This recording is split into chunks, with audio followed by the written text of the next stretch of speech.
Welcome to the Church Solutions Podcast, brought to you by JSL Solutions.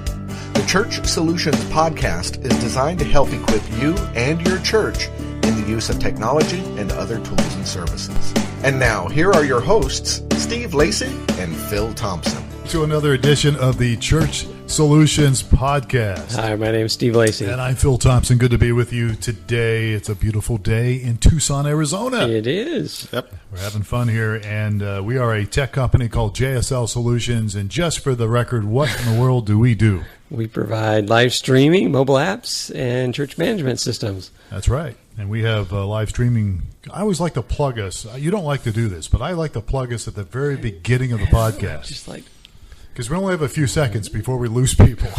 Yeah, right. Plug away. So might as well put an ad in the beginning, huh? There you go. StreamingChurch.tv is one of our products, and ChurchAppLive.com is another. That's the mobile app, obviously, and then MyFlock.com. All right, so enough small talk. We do this podcast, and we like to help churches. We like to help people in ministry. We like to work with volunteers and help people who serve the church, although there are other people we've worked with in the past, but for the most part, it's churches. Mm-hmm.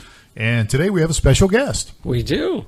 And who is our special guest, Steve? Our special guest is Paul Bellows, someone we know very well. We know Paul very well. Our listeners don't know Paul, but that's part of the reason we're doing this podcast with him today. Paul, how are you? I'm good. Thanks for having me. We're glad to have you. Now, so Paul is with a company that's here in Tucson called Be Good at Doing Good.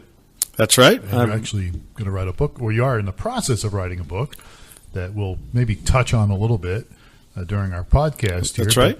But Paul is a consultant, a coach. Right. Would that be a fair description? Yeah, I think I kind of, over the years, have tried different titles. But right now I'm going with business consultant and leadership coach. Okay. And, if a business needs some help and the owner's willing to put in the work, I'm happy to help them with strategy or with leadership. Yeah, and you have a lot of experience doing this, obviously, but I want to just set the stage here, and I'll let Steve kind of jump in here because he is here with us today. Yes, I don't want to ignore him. But there may be some pastors listening or, volunteers going, well, what's this have to do with ministry and church stuff? But I want to submit to you, everybody I talk to that's involved in ministry, at least for the most part, they want to reach people. They want more people to come. They believe what they have is a good thing. And which is part of what we do, we like to help people use technology to reach more people. And so I think that what we're going to talk about today is actually very important. We're going to cover probably a little bit about marketing. And I think every church leader or key person involved in their church should have a little bit of an understanding on how to reach who they're trying to reach. Right. And I know the general.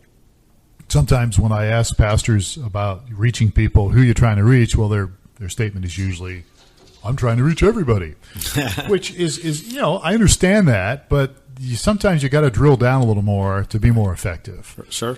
And that's kind of why we have you here today. So we're going to just kind of touch on that a little bit. And Steve, you want to kind of take it from here? Full disclosure, Paul works with us to help us lead our company and coaches us. And we thought, wow, he's done a really good job with coaching us through our business. And a large part of that is how you market and set yourself up to reach the right people and your goal target. And he's got a system that he's taught us. Mm-hmm. And so I thought that would be really useful for the churches to understand, that rather than, to aggressively get out there and spread the word through your church through a positive action. So Well, there's a process to this. So I really hope people will be open-minded for the next 20 minutes or so as we talk about this. So Paul, why is strategic marketing important for churches? We know it's important for businesses. But why is it important for churches? Well, the churches I've helped, including nonprofits, they kind of all have one thing in common, right? They want to help more people, and they want to reach more folks. So there's a couple ways of doing that, and the traditional way sometimes is let's put out the good word and see who listens and who's attracted to our message. And then another way is, let's be strategic about the people we want to reach and how we're going to do it and how we build that relationship with those folks and turn those people into strong advocates for our church, for our organization. So to me, in order to do that well and use your resources wisely, it requires some strategy. Tell us about yourself, how you got involved in business, kind of what's your story, what qualifies you to be a coach now? All right. Or a consultant. So tell us about yourself.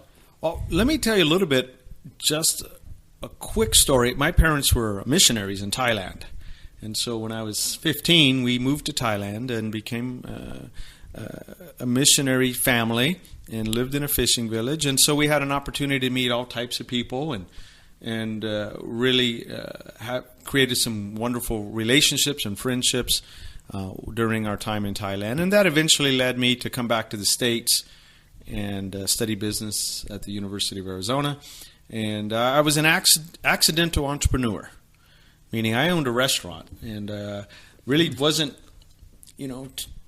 excited too much about running a restaurant, but it's an opportunity I had. And what kind of restaurant was it? It was American barbecue, so ribs and chicken and pork.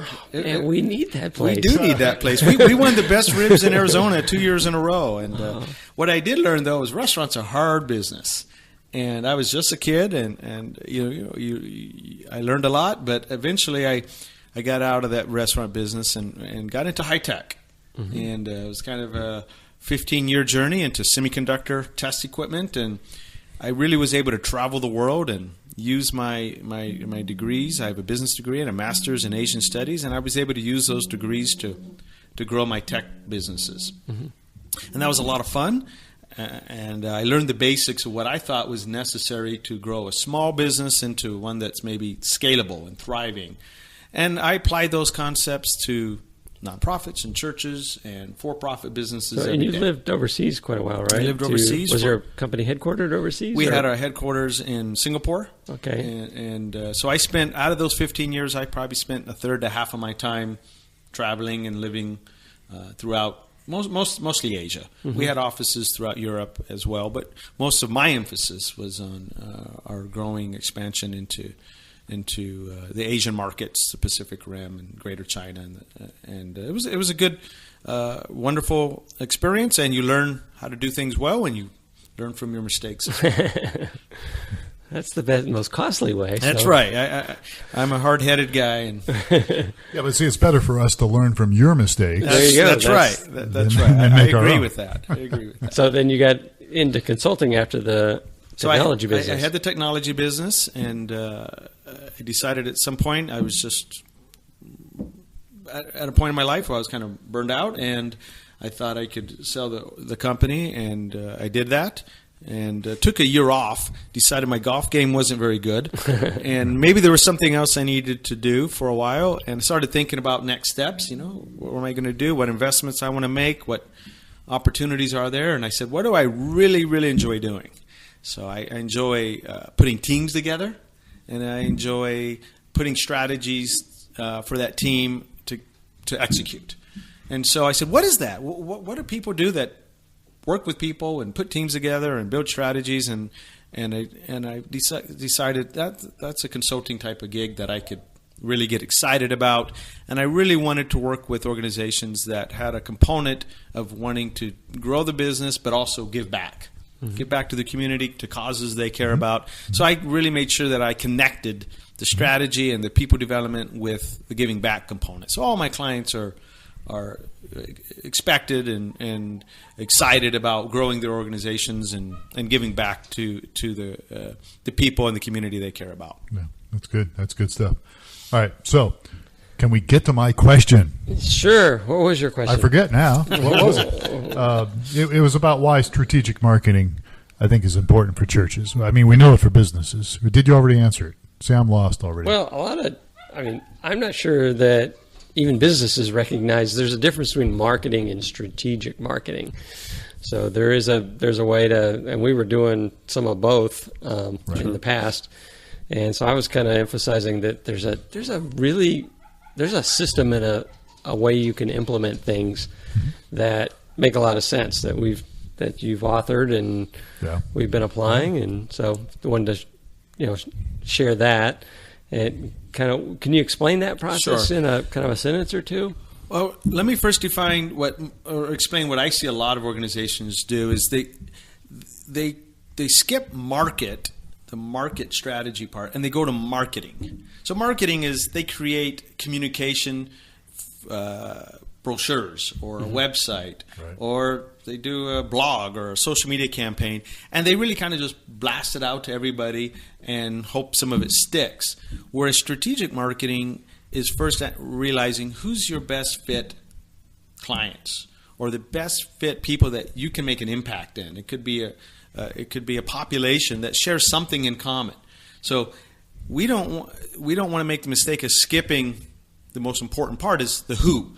Who wants our message? Who's most likely to really want to have a connection with that message?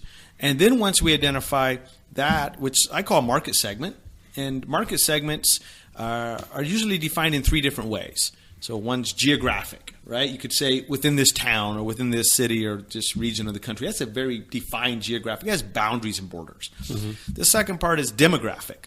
So demographic could mean how much they earn or their race or what type of house they buy and what type of work they do. So demographic information. Age would fall into that too, right? Absolutely. It's a big one. Age has a lot to do with it. And the final criteria for a segment is their why. What's driving them to make a buying decision? What's driving them to want to work with a church or a business? And it's really about identifying those characteristics of why they're choosing to work with somebody. So the best market segments combine a geographic, a demographic, and a why that we can kind of see and understand and target to. Okay. So we're talking business, but we're also talking ministry Absolutely. Here because that's who we are and that's what we do. So how does this approach work for ministry, and can it be applied for people in the ministry trying to reach people, connect with people? Yeah, so churches, throughout the U.S. and throughout the world, they have a unique message. And the question for them is, how do you get that unique message to an audience that's most likely to understand it and embrace it and share it? Mm-hmm. And so we can look at that and say, who's the strongest members of that church? That's kind of where I always start. Who's your best members? The population that embraces your ideas and wants to get involved and volunteers, and they add a lot of value to the church, and maybe it's through donations or through their time, through spreading the word, but they receive value from the church and they want to reciprocate somehow. Right. And you kind of do that same from a business perspective. Who are your best customers? Who's your best customer? Who are the guys that love you the most, and why do they love you the most? And we try to connect it. Who are they? Maybe there's a geographic or demographic answer to that, and then why? What about our message, our strengths, the things that we do super well, ties in with their reason for wanting to come to church, for what they're looking for, what spiritual food are they expecting to receive. And so you're going to have a different demographic if you're talking about a very traditional church that's been in the same lot for 100 years and they have a certain type of doctrine that really works versus maybe a startup church that's really targeting young people, and they want to have a strong youth group, and their message is about have fun and follow the Lord, right? So there's you can clearly see two different segments in there, but there's also nuances to all those segments as well. Yeah, I remember back in probably when you were there, Phil, maybe even before, at Alive, they kind of had a personality where they had really good worship music, and they seemed to attract all these musicians to the church. And it was like, well, that's kind of our niche here. I think that we have a connection in that arena. Yeah, you attract who you are. Yeah, that's true. And Jeff, the lead pastor of the church I was with, and I'm no longer there, but you are. Jeff really came on the scene as a worship leader, as a musician, and he attracted people like that. And he became the senior pastor, but That's true. Definitely so. All right. So it rings true in our church. Yeah. And it does for most. The churches that are successful in expanding and growing and spreading the word are usually kind of aware of who their best audiences are and the population that serves them. And because the right population, guess who they know? Other people like them that they just can like bring them. in. Right. And if you target the wrong folks and it's not a good fit and they're not happy, well, you don't want them bringing in other people as well. Right. So there's a connection here of the right fit type of population for your specific ministry and message and music and even the way the people learn to communicate with each other. All those are important aspects. Okay. So I want to get practical here. So let's say I've been pastoring a church for 7 or 8 years, maybe a little longer. Don't feel like I'm really getting anywhere. You guys are talking about strategic marketing. All right. So where should I start? I am the pastor. I've got maybe 150 people, maybe a little more. Yep. Where should I start? What's the first action step or two I should take? I would look at your best, let's say, 10 or 20 members of their church and really try to understand what makes them a good member. Okay. Why do they attend? Why do they give back? There's some shared characteristics there. And it could be age, and it could be their specific why, and it could be, hey, they live in this part of town and that's an easy drive. Right. So we have to really understand who these folks are, and there's a natural system of dividing these segments up.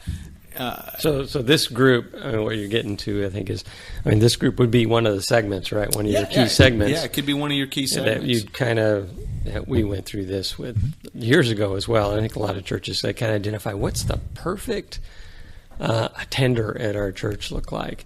And a lot of times I think churches fall into the trap of are trying to dream up what they think the perfect attender that they want to be is. As opposed to what you're saying is, let's find out, let's start taking apart these key guys that are already a part of this church and kind of get to the DNA of what's behind them. And then, because that reinforces that I'm probably going to be a good connection with other people like them. Right. And there's different ways of doing that. I'm always going to suggest you do an interview or a focus group and really have a conversations with some of your best folks and dig deep.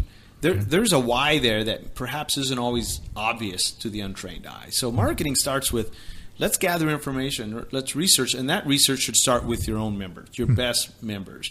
And what you're going to find is you probably have 6 or 8 or 10 different market segments of members within your church. There may be 1 or 2 that stand out.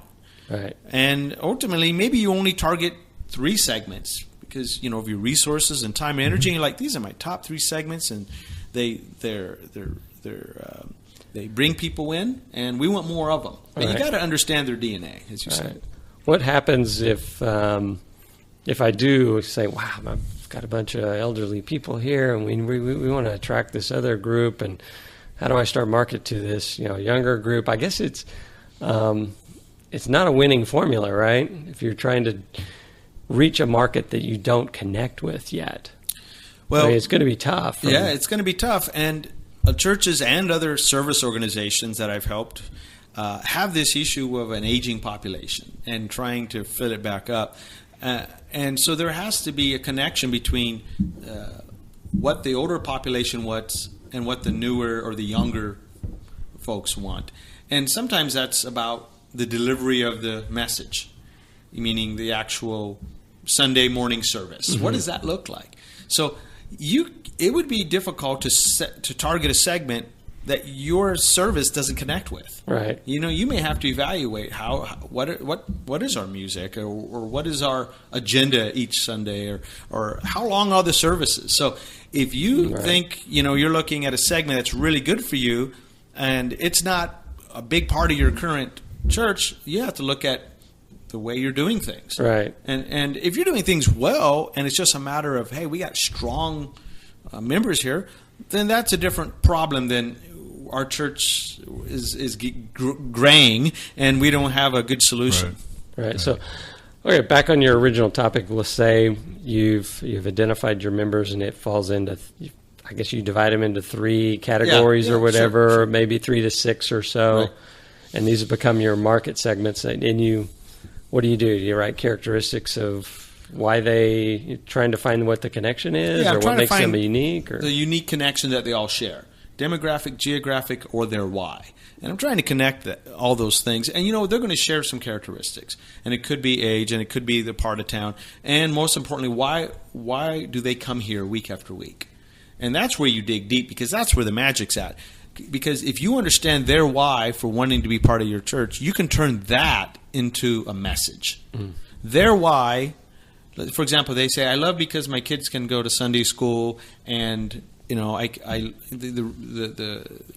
you say turn it into a message, you mean turn it into a marketing message. Yes, okay. And say you hear from 4 or 5 people, the Sunday school's great, and the music's great, and we feel really energized, and we feel like this is where we get the most energy from at this church. Well, keep digging deep, and you may find 4 or 5 reasons that is a shared theme between this segment. And then your message goes out to the population and say, hey, we're the church that has a great Sunday school and dynamic music service, and we have a very charismatic pastor. Okay, so you're using this group to identify what your marketing message needs to be. So that's step 1 is segment. Step 2 is creating a unique message for each segment. Okay. Based on their needs and your strength. You're trying to match those up. If you really don't have a good music and you're out there advertising that you do,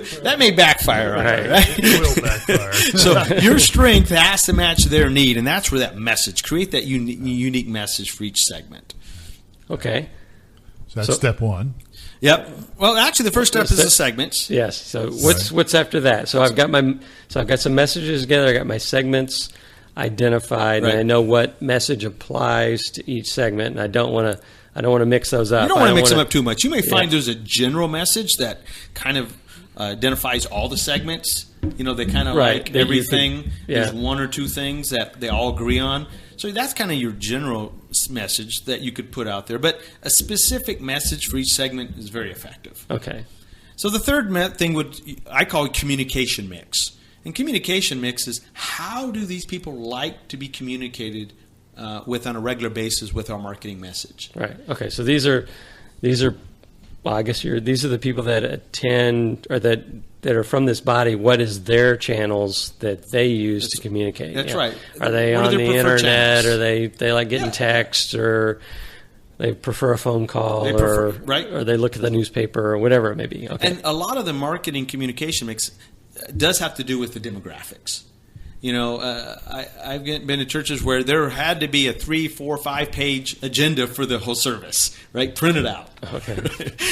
and you go to a different church, and they've kind of done digital, right? It's on Facebook, and there's a big screen, and you're talking to different. So there's talking to your current population. How do they like to be communicated with? And then there's talking to prospective members and prospective people that are going to be a part of your church. And each segment has a preference. Your job is to understand and to reach out and ask them, what would you like to know more about us? How would you like that? I mean, it's all going, nowadays, it doesn't matter what demographic you are, you're going to have a really strong, engaging website, right? I mean, that's really, really critical. And what we're finding is things like streaming. That's a way to communicate with your current, but also with possible new members as well, right? Mm-hmm. So some of the churches that you guys work with are a little more cutting edge, perhaps. Streaming's a big part of their communication message and their personality. Okay. Of the church too. Yeah, the personality. So, and some are going to respond to a Facebook ad, and others are going to want, hey, I've seen churches still put an ad in the paper, right? Depends on the population. So understanding how these people want to be communicated with is a big deal. Okay. So we got about 2.5 minutes. Wow. Time flies it's here. Flying when you're having fun. Okay, let's make sure we get through so that people can take this away and apply it. So identify what your segments are based on the people that are a part of it. Get a unique message for each one of those segments so you can identify how to apply it. And then once you have that, identify what's the right channel your marketing channel. Oh, channels. Usually it may be multiple channels of both members, right? Right. And then is it just a matter of, is there something else? Well, I like to say that this type of plan drives the budget. Oh, okay. So we didn't start with the budget. We kind of put the plan together and said, this idea of who and how they like to be communicated with drives your marketing plan budget. And this budget is both financial and time. How much time do we need from the staff and the volunteers to drive this budget? And financially, what can we spend? And you're going to have to spend some dollars to increase your awareness. Yeah, and some good examples of that I've seen is, some churches say, well, here's our segment. They're watching TV. I'm going to put a TV ad together. Sure. And I'm going to advertise on TV, which is going to take some, a larger budget. And just to, get all that together. Others may go, wow, everybody's fully invested in social media. And all I need to do is figure out a better social media campaign, which might not take a lot of dollars, but it's going to take some time. That's right. And so, okay. We're just planning a budget for both financial dollars and time, and you got to look at both. And ultimately, the fifth step is you have to take action. You got to measure the results of this marketing effort, and you got to make adjustments. Not everything's going to work according to plan. So spend the money strategically with the right segments, with the right communication mix, then measure the results. And digitally, it's easier to measure results, but ultimately the results are more people coming in the door. Right. And then adjust, I assume, right? And adjust. Accordingly. Adjust accordingly. I mean, sometimes, hey, we got to spend more money on social media, or no, we should not do that. That TV campaign's not working. Right. So, let's not put a lot more time into that branding effort because it's not really bringing people in the door. Whatever the case is, you're going to have to make adjustments, but you got to give it enough time to see what works for you. There's churches here in town that spend a lot of money on billboards. Mm-hmm. And they've been doing it year after year after year. I'm sure they're measuring the results in that. And it's working for them. Right. Yep. All right. So unfortunately, we're out of time. We've been talking with Paul Bellows here, but this is good stuff. So we'll need to have you back. Talk a little more about this. But how can people get a hold of you? What is your website? paulcbellows.com. All right. So paulcbellows.com. That's how they can find you and communicate with you. Yeah, they can send me an email and we'll communicate. Yeah, and the book that's going to be coming out soon is called Be Good at Doing Good. That's correct. It's a strategic planning guide for small businesses and nonprofits. Awesome. Well, this has been really good, Paul. I really appreciate your time. You've been good to us the past year or more that you've been working with us here at streamingchurch.tv, and you got some good stuff here. So we are out of time. So we'd love to hear from you. You can always give us a little bit of feedback. Best way to get a hold of us, probably just send us an email, support@streamingchurch.tv. Like to get your feedback on this. What do you think? Think strategic marketing might be something for your church? I think it might be. Might have some questions or some thoughts or maybe even some disagreements. Oh, love it. It's okay. Mm-hmm. We'd love to hear from you. Support@streamingchurch.tv. All right. So for Paul Bellows here, our guest, and the guy across the table from me, Steve Lacy, I'm Phil Thompson. Thank you for spending a little bit of time with us on the Church Solutions Podcast. We'll catch you next time. Have a great day.